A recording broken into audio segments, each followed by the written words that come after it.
I didn't fall for him because he was powerful. I fell for him because I thought he was invisible. Just like me. I didn't fall for him because he was powerful. I fell for him because I thought he was invisible. Just like me. Night shift had a way of shrinking the world. When the sun went down and the city exhaled, the building transformed. Elevators moved slower. Hallways stretched longer. Offices that once buzzed with authority and urgency became hollow shells of glass and steel. This was the hour when titles disappeared, when nameplates lost their meaning. This was when she worked. She had been hired as a cleaner, one of many migrant workers tasked with maintaining a place that was never meant to notice them. Her uniform blended into the background by design. Dark colors. Simple lines. Easy to overlook. The kind of clothing that told people not to ask questions. She arrived after most employees had gone home, carrying only what she needed. Gloves. Cleaning supplies. A small sense of discipline she had learned to rely on. Every movement was efficient, practiced, almost meditative. Wipe. Collect. Organize. Repeat. She didn't mind the work. What she minded was how invisible it made her feel. During the day, this building belonged to voices that filled rooms without permission. At night, it belonged to silence, and to her. She knew the rhythms of the floors better than anyone. Which offices stayed lit the longest? Which executives never bothered to clean their desks? Which spaces felt heavy with ambition even when empty? She learned these things not out of curiosity, but survival. Invisibility taught observation. Most nights were predictable. Solitary. She moved through the building with headphones low enough to hear footsteps, aware of every echo. Being unseen didn't mean being unsafe, but it taught her caution. She trusted routine. Routine kept her grounded. Until one night, routine shifted. She noticed him the first time because he wasn't supposed to be there. One office light remained on well past midnight, spilling a soft glow into the hallway. That wasn't unusual on its own. Some people stayed late. But there was something different about the stillness surrounding it. No phone calls. No pacing. Just quiet presence. She hesitated before continuing her work. When she passed the glass walls, she saw him sitting alone at a desk, sleeves rolled up, posture relaxed but focused. He wasn't rushing. He wasn't performing busyness. He looked settled. As if the night belonged to him too. He didn't look up. And strangely, that mattered.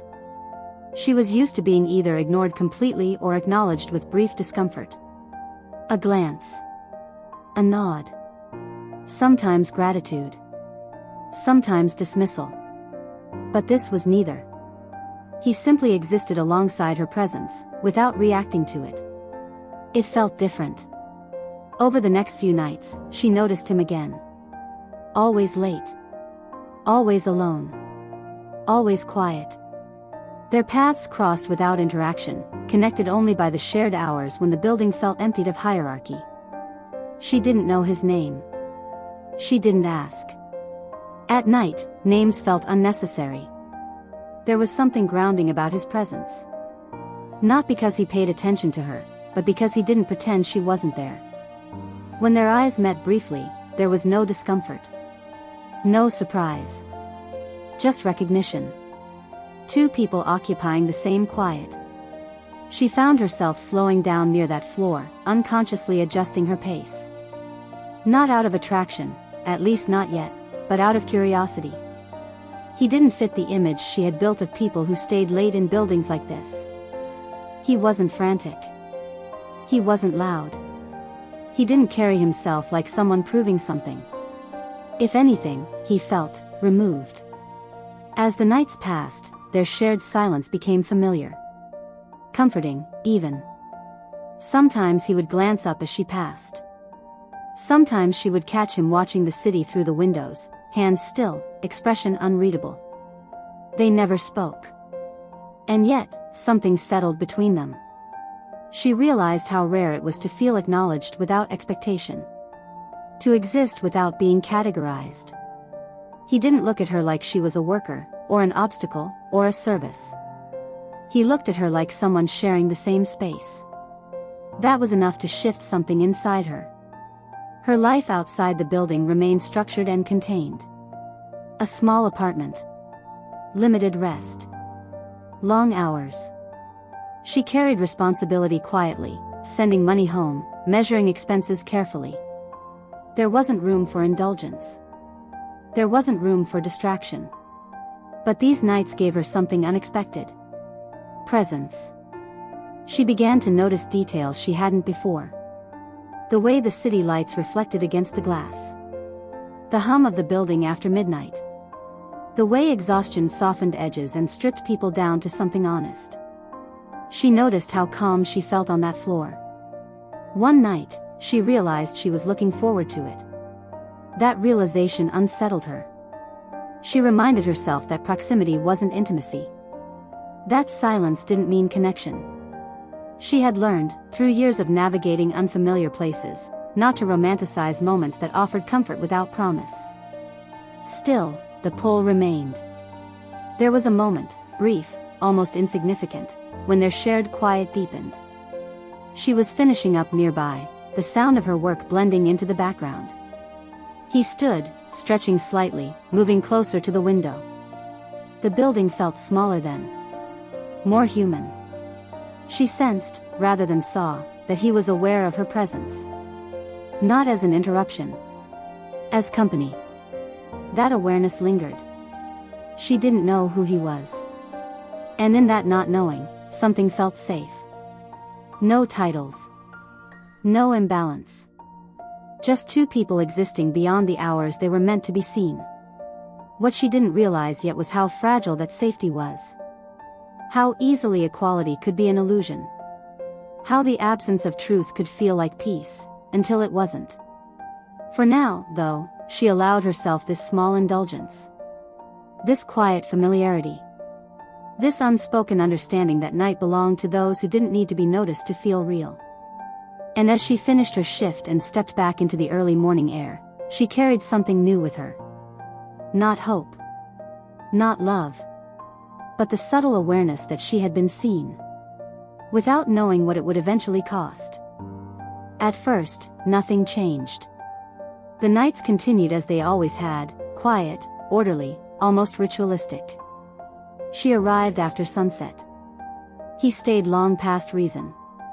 The building emptied itself of urgency until only intention remained, and in that space, they moved without friction. But something inside her had shifted.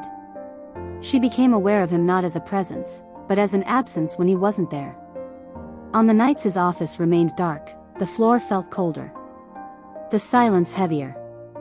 She finished her work faster, not out of efficiency, but because there was nothing anchoring her attention anymore. That realization unsettled her. She had lived long enough to recognize the danger of quiet attachments. They arrived without announcement. They felt harmless. And by the time they were named, they already mattered. She told herself this was nothing. Still, she noticed how his routines adjusted around hers. How he never interrupted her work. How his movements softened when she entered the space, as if the night itself had trained him to be considerate. He never watched her in a way that claimed her attention. He simply made room for her. That kind of restraint felt intimate in a way she wasn't prepared for. Her life beyond the building remained demanding and narrow. Long hours. Limited rest. Conversations with family that carried expectations disguised as concern. She sent money home faithfully, quietly, never explaining how much effort it took to earn it. In the building, none of that followed her. There, she wasn't measured by productivity or sacrifice. She was simply present. That presence began to feel mutual. One night, she noticed soft music filling the space near his office. Low. Instrumental. Unassuming. It wasn't meant to be shared, and that made it feel personal. Music was a choice. Music meant he wasn't guarding himself. She slowed her movements without realizing it, letting the sound settle into the rhythm of her work. He noticed her hesitation but didn't turn it off. Didn't acknowledge it. He allowed the moment to exist without explanation. From that night on, the silence changed texture. There were small acknowledgments now. A nod that lingered. A glance that held recognition rather than neutrality. When he held the door open for her, he did it without ceremony, standing aside as if hierarchy had no place in the exchange. Nothing crossed a line. And yet, lines were quietly redrawing themselves. She began thinking about him beyond the building. Not in fantasy, but in curiosity. Who stayed late without urgency? Who worked without spectacle? Who seemed untouched by the performance of importance that defined spaces like this? She wondered what kind of life produced someone like him. The wondering frightened her. Because curiosity was the beginning of attachment. The shift became undeniable one evening when she arrived to find the building unusually still. Fewer lights. Fewer echoes. Even the city outside felt distant, muffled by fog and fatigue. He was there, as always. But this time, he wasn't working. He stood near the window, hands resting loosely at his sides, gaze fixed on the city below. The desk behind him was untouched. The screen dark. For the first time, she sensed that he wasn't waiting for work to finish. He was waiting. The realization tightened something in her chest, not excitement, but caution. She continued her work nearby, aware now of the shared stillness between them. It felt intentional. As if the space had been shaped around their presence rather than coincidence. She became acutely aware of herself. Of her uniform. Of the quiet way she moved. Of the imbalance she had carefully ignored until now. Because something had changed. She wasn't just unseen anymore. She was being noticed. Not as a cleaner. Not as background. But as someone whose presence altered the room. And that recognition came with weight. As she finished her tasks, she hesitated before leaving the floor. Not because she wanted him to stop her, but because leaving felt like breaking something delicate. She passed his office without looking at him. Still, she felt his attention follow her, not possessive, not demanding, just aware. As if he were acknowledging the moment without trying to own it. That night, she slept poorly. Her thoughts circled questions she refused to ask. Why did this feel different from every connection she had dismissed before? Why did his restraint feel more intimate than overt interest ever had? And why, beneath the comfort, did she feel the first stirrings of unease? Because she knew something he didn't. She knew what it meant to live without safety nets. Without power. Without the luxury of missteps. And for the first time, she wondered what would happen when daylight returned. When silence could no longer disguise difference. The balance they had found felt fragile now. And somewhere deep inside her, a warning began to form. She didn't know what truth would eventually enter the space between them. Only that when it did, silence would no longer protect her. The truth did not arrive with drama. It came quietly. Almost gently. And that was what made it devastating. The first crack appeared during the day. She rarely came to the building when the sun was still up. Daylight belonged to people with badges, meetings, and authority. But that morning, her supervisor had asked her to cover an extra shift. A simple request. Extra pay. No reason to refuse. She entered the building through a different door than usual. And immediately, everything felt wrong. The lobby was alive in a way she had never seen. Voices echoed. Shoes moved with urgency. Screens flashed names she didn't recognize. People passed her without seeing her, their focus fixed on places she was never meant to go. She adjusted her uniform instinctively, making herself smaller. This was not the building she knew. As she waited near the elevators, she noticed the way conversations shifted around her. Words lowered. Glances redirected. Not because of her, but because of who was about to arrive. The doors opened. And the room changed. She felt it before she understood it. The subtle straightening of backs. The collective pause. The way space reorganized itself around one presence. Then she saw him. Not in rolled-up sleeves. Not in the quiet humility of night. But framed by light, authority following him like gravity. He walked through the lobby surrounded by people who listened as if every word mattered. His posture was different now, controlled, deliberate, unmistakably in command. The calm she knew was still there, but it was sharpened, edged with purpose. Someone spoke his name. A title followed. CEO. The word landed before meaning could catch up. Her breath stalled. For a moment, she thought she must be mistaken. That it was someone who looked like him. That coincidence had played a cruel trick on her senses. But then he looked up. And their eyes met. The recognition was immediate. And unequal. She saw it in the pause of his steps. In the flicker of something unreadable crossing his face. He hadn't expected to see her there, not in daylight, not in uniform, not standing exactly where hierarchy demanded she remain unseen. The world tilted. Around them, the building continued its rhythm. Meetings resumed. Voices overlapped. But between them, time stalled in a way that felt almost violent. She understood then. Every silence. Every restraint. Every moment that had felt equal. It hadn't been. She lowered her gaze first. Not because she was ashamed, but because instinct told her this space was no longer safe. He moved on. Not because he didn't care. But because caring now meant something else. The rest of her shift passed in fragments. She worked mechanically, her hands steady even as her thoughts unraveled. The building felt hostile in daylight. Too exposed. Too sharp. The quiet that had protected her at night was gone.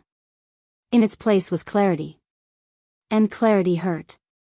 She replayed every moment they had shared, now filtered through truth. The silences that had felt mutual now carried weight. The restraint that had felt respectful now felt strategic. Not manipulative. But unequal. She told herself not to catastrophize. He hadn't lied, not directly. He had never claimed to be someone else. She had filled in the blanks because it felt safer that way. Still, the imbalance was undeniable. Power changed context. And context changed everything. That evening, when night returned, the building felt different again. Familiar, but strained. Like a place that remembered something had broken. She debated not going to his floor. But avoidance felt like surrender. She moved through her routine with measured calm, aware of every sound, every reflection. When she reached the familiar hallway, she felt it immediately. He was there. The light from his office spilled into the corridor as it always had. But now, it felt exposed. Like a spotlight instead of shelter. She slowed. He stood as she approached, not abruptly, not dramatically. Just enough to acknowledge her presence. They did not speak. Words would have been too sharp. Too revealing. But the silence was no longer neutral. It was heavy with things unsaid. She felt his awareness, not as quiet companionship, but as responsibility. The way one feels when realizing too late that something precious has been mishandled. For the first time, she felt small in that space. Not because he made her feel that way, but because truth had stripped the illusion that had kept her standing as an equal. She finished her work quickly. Efficiency had returned, but without peace. As she prepared to leave, she felt his presence closer than before. Not encroaching. Not demanding. Just there, like someone standing at the edge of a line they were unsure how to cross. She did not look at him. She did not wait. She walked away. Because now, staying felt dangerous. That night, she didn't feel hurt in the way stories often describe. There was no dramatic heartbreak. No betrayal sharp enough to cut. What she felt was disorientation. She had trusted the night to level them. She had trusted silence to mean safety. She had trusted that not knowing protected her. She understood now how fragile that trust had been. Power didn't need to be spoken to exist. And love, if that was what had begun, could not survive where truth had arrived too late. She lay awake until morning, staring at the ceiling, aware that something irreversible had shifted. The story she had been telling herself, about equality, about shared invisibility, was over. What came next would not be quiet. And it would not be gentle. She tried to disappear. For a while, it worked. She adjusted her schedule. Avoided his floor when possible. Finished her work faster, quieter, more efficiently than ever. She moved through the building like a shadow that refused to linger. But avoidance has limits. And power has reach. She began noticing the changes almost immediately. Subtle at first. A reassignment that moved her to different floors without explanation. A supervisor suddenly more attentive, more careful in tone. Requests delivered as suggestions.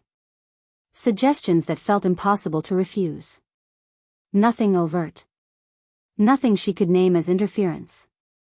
And yet, everything felt touched. She understood the danger not because he had done something wrong, but because he could do something without meaning to. Care, when paired with authority, stopped being gentle. It became a risk.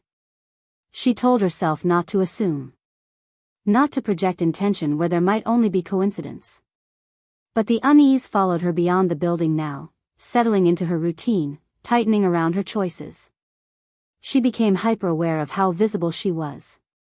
Daylight stripped away the neutrality of night. During the day, eyes lingered longer. People noticed her uniform. Not with cruelty, but with curiosity. And curiosity, in spaces like this, carried weight. She felt the shift in how others perceived her. She felt it most clearly when she overheard her name spoken by people who had never known it before. She didn't need to hear what followed. Being known was enough. One evening, she was asked to stay late again. The request came through proper channels, framed professionally. Extra hours. Extra compensation. Perfectly reasonable. Still, something about it felt deliberate. She considered refusing. But refusal required leverage. And she had none. When night fell, the building returned to its familiar hush. The quiet should have comforted her, but now it felt fragile, like something that could break if handled too roughly. He was there. Not in the passive way of before, but waiting, positioned near the edge of his office, as if he had planned the moment rather than stumbled into it. She stopped several steps away. Distance felt necessary now. The silence stretched between them, thick with what could no longer be ignored. She felt his attention settle on her, not as curiosity, not as companionship, but as concern. And concern, she realized, could be just as destabilizing as control. He spoke then. Not with authority. Not with command. But with care. And that was the problem. She listened without responding, her expression unreadable, her body still. She did not argue. Did not accuse. Did not soften. Because any response would shift the balance further. She realized, in that moment, how carefully she had been protecting herself, not from him, but from the system he represented. The building. The hierarchy. The invisible lines she had learned to stay behind. She couldn't afford to be special. Special invited scrutiny. Special invited explanation. Special invited consequences. He stepped closer, not invading her space, but testing the distance. She felt it immediately, the way power changed proximity. How even restraint carried implication now. She stepped back. Not dramatically. Not angrily. Just enough. The movement said everything words could not. She finished her work that night with controlled precision. Her hands did not shake. Her posture remained steady. But inside, something hardened. She could no longer pretend this was safe. Care had crossed into danger. In the days that followed, the tension escalated. Her supervisor mentioned opportunities, training, advancement, reassignment. Things she had never been offered before. Things framed as generosity. She declined politely. Each refusal felt like resistance. She felt the cost of it immediately. Not punishment, but pressure. Subtle adjustments. Expectations shifting. The sense that saying no too many times would brand her as difficult. She realized then how narrow her path was. Acceptance meant dependence. Refusal meant instability. And somewhere within that narrowing space stood him, aware now, watching more carefully, trying to bridge a gap that had never existed for him in the same way. She saw the conflict in his restraint. The way he measured his words. The effort it took for him not to intervene directly. But intention did not erase impact. One night, she returned home exhausted beyond reason. Not from labor, but from vigilance. From calculating every move. From carrying the weight of being seen where she had once been safe. She sat alone in her apartment, uniform folded neatly beside her, and acknowledged a truth she had been avoiding. What they shared could not exist in daylight. It could not survive clarity. Whatever had begun between them had grown inside a protected space, one built on silence, anonymity, and illusion. And illusion was gone. The building no longer felt like a neutral ground. It felt like a structure she was trapped inside, one where walls listened and intentions, no matter how kind, could become weapons. She knew then that something would have to break. Either the connection. Or her place within that world. And she feared she already knew which one the system would choose. The breaking point did not come with confrontation. It arrived quietly, the way most irreversible things do. She was informed of the change through an email sent without emotion. A reassignment. Different building. Different hours. Framed as operational necessity. Temporary, they said. Temporary often meant permanent. She read the message twice, not because she didn't understand it, but because she wanted to be sure she felt nothing. She felt relief first. Then grief. The new building was farther. Less familiar. Less quiet. The night there did not hold the same softness. The walls did not remember her steps. She moved through unfamiliar corridors with practiced efficiency, reminding herself that adaptability had always been her strength. Still, the absence followed her. Not his absence, but the absence of safety. She no longer feared running into him. There was no tension to manage, no careful distance to maintain. And yet, something had been stripped away with the reassignment. She felt reduced again. Not invisible, but interchangeable. Days passed without contact. That, more than anything, confirmed her suspicions.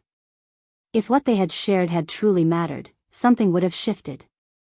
There would have been a disruption. A ripple. There was none. The building continued. The company functioned. The world remained intact. Only her internal landscape had changed. She questioned herself relentlessly. Had she misread everything? Had she projected meaning onto neutrality because she needed something to hold onto? Was the quiet connection nothing more than her own exhaustion finding comfort in proximity? The doubts were relentless.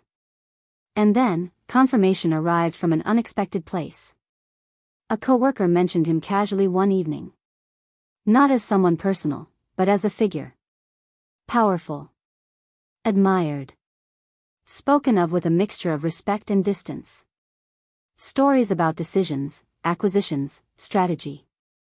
No mention of nights. No mention of silence. No mention of her. She listened without reacting, her expression neutral, her hands steady. In that moment, she understood the truth with clarity that hurt more than uncertainty ever had. She had existed only in a space that did not count. What had felt intimate had lived outside the official story of his life. And that realization settled heavily. She began pulling back, not just from him, but from the version of herself that had allowed the connection to matter. She worked longer hours. Took extra shifts. Spent her days off sleeping or walking aimlessly through the city, grounding herself in physical movement to quiet her thoughts. She stopped imagining alternate endings. She stopped waiting. Weeks passed. Then came the invitation. Not from him, but from his office. A formal request to meet. No explanation. No tone. Just a date and time, delivered through proper channels. Her first instinct was refusal. But refusal carried its own risks. She prepared herself carefully that day. Not to impress, but to protect. She wore her uniform neatly. Kept her posture composed. She rehearsed neutrality until it felt like armor. The meeting room was bright. Too bright. Glass walls. Open space. Everything designed for transparency, for power to be visible and unquestioned. He was already there. He stood when she entered, not as a gesture of intimacy, but professionalism. Distance maintained. Tone controlled. She noticed the restraint immediately. Whatever he wanted to say had been considered carefully. The conversation that followed was measured. Procedural. He acknowledged the reassignment. Spoke of policy. Of appropriateness. Of boundaries. Everything he said was correct. And that was what made it devastating. There was no apology that acknowledged harm. No admission of imbalance. No recognition of how deeply the shift had affected her. Only an offer. Support. Opportunity. Advancement, if she wanted it. The words hung in the air, heavy with implication. She understood what accepting would mean. It would tether her future to his goodwill. It would mark her as connected. It would erase the last piece of autonomy she still had. She declined. Not dramatically. Not angrily. Simply. The silence that followed was different from the silences they had shared before. It wasn't intimate. It wasn't safe. It was final. She left the room with steady steps, aware that she had chosen uncertainty over comfort. Vulnerability over protection. But she also knew she had chosen herself. That night, she cried for the first time in weeks. Not for him, but for what could never exist honestly between them. She grieved the illusion. She grieved the nights. She grieved the version of herself who had believed that silence could erase difference. In the weeks that followed, she rebuilt herself quietly. She adjusted to the new building. Found small routines. New anchors. The city, indifferent as ever, absorbed her back into its rhythm. She told herself the story was over. But deep down, she knew endings were rarely that clean. Because some connections, once formed, leave echoes. And those echoes had not yet faded. Time did not heal her. It clarified her. The weeks after the meeting settled into something steady, not easy, but survivable. The new building became familiar. The hallways stopped feeling foreign. She learned the rhythms again, learned where the quiet lived, learned how to move without expectation. She stopped thinking of him every night. Not because the memory disappeared, but because it no longer demanded attention. Life has a way of absorbing what once felt unbearable. She focused on the tangible. On her work. On the small rituals that grounded her. Morning light through thin curtains. The weight of a cup in her hands. The reassurance of routine returning. She rebuilt herself not with ambition, but with intention. And in that rebuilding, something unexpected happened. She felt free. Not the dramatic freedom people talk about. Not the kind that announces itself with declarations and transformation. But the quiet kind, the kind that comes when no one is watching, when no one holds leverage over your future. She realized how much energy she had spent calculating space. Measuring silence. Protecting herself from visibility. Now, there was no one to manage. No illusion to maintain. No quiet balance to preserve. One evening, as she left her shift, she noticed something small but telling. She walked through the lobby during the day without shrinking. No instinctive adjustment of posture. No effort to disappear. She existed in the space without apology. That mattered. She never saw him again. Not directly. But sometimes, she felt his presence in absence, in the way certain floors remained quiet, in the way some nights still carried the echo of what had been. She no longer flinched at those memories. They had become neutral. A chapter. Not a wound. Months later, news of the company reached her through the same distant channels as everyone else. Expansions. Success. Headlines that praised leadership and vision. She read them without reaction.